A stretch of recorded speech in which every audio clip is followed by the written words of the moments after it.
there's a lot of people watching this, and maybe they're thinking about starting an agency. They get excited hearing this. Maybe they were doing what you said you stopped doing, and they want to switch to this new model. But who loses in this race? Like, what type of person doesn't win? Great question. Oh, I love it. There is a certain percentage of people who aren't going to succeed doing this. Correct. So when you think of the ecosystem of suppliers and vendors and providers, in the big old sign up list, like just get everybody on a list, non-generic or generic ad, BizOppi, and then they get filtered by an appointment setter and then sold by a salesperson. The appointment center salespeople are no longer needed and they lose out.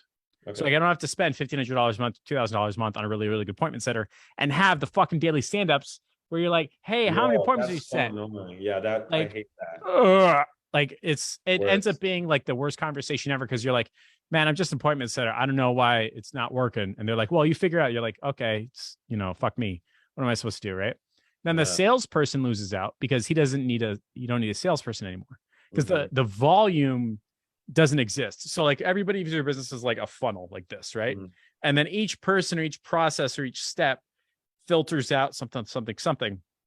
And I'm like, I don't know any plastic surgeon that views their business as a funnel. Like they don't like that shit. Like, hey, did you do 300 consults today? What's your consult to closing rate? Yeah. What's your closing?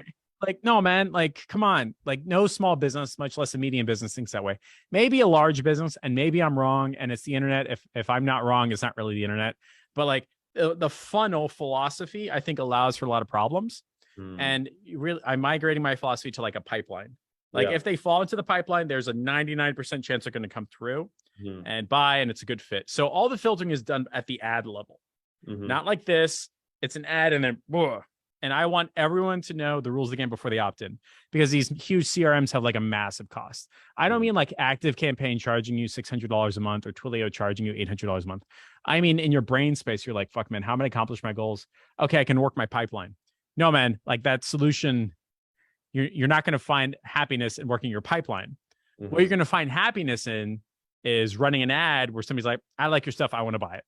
And if they don't like your stuff and they don't want to buy it, there's no level of setting or salespersoning that's going to conquer that at all whatsoever. It's not going to happen. People are a lot smarter than you think.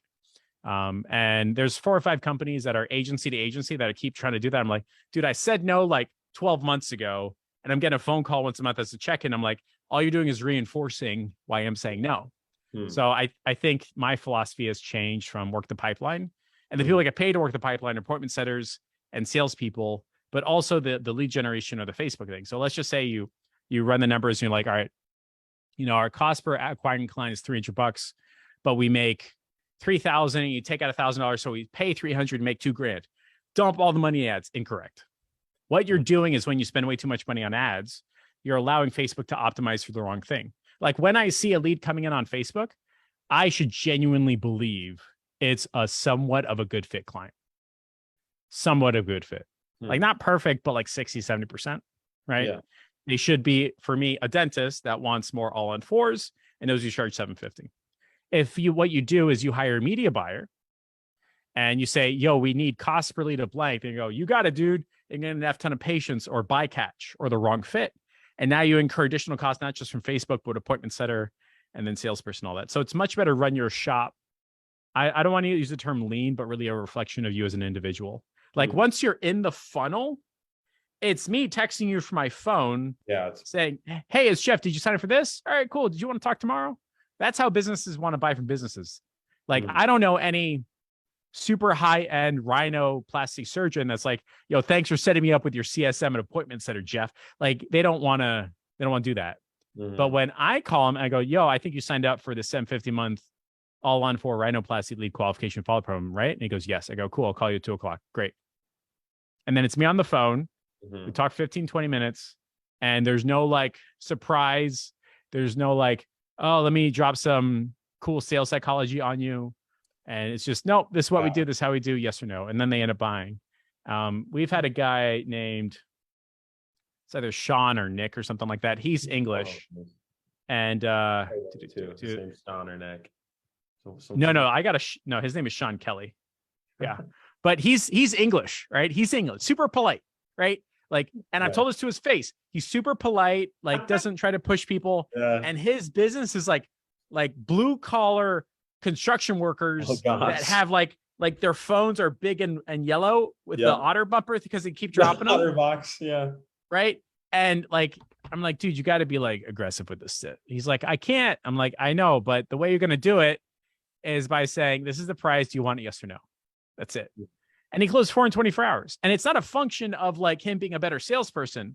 It's like, this is the price. Do you want it or not?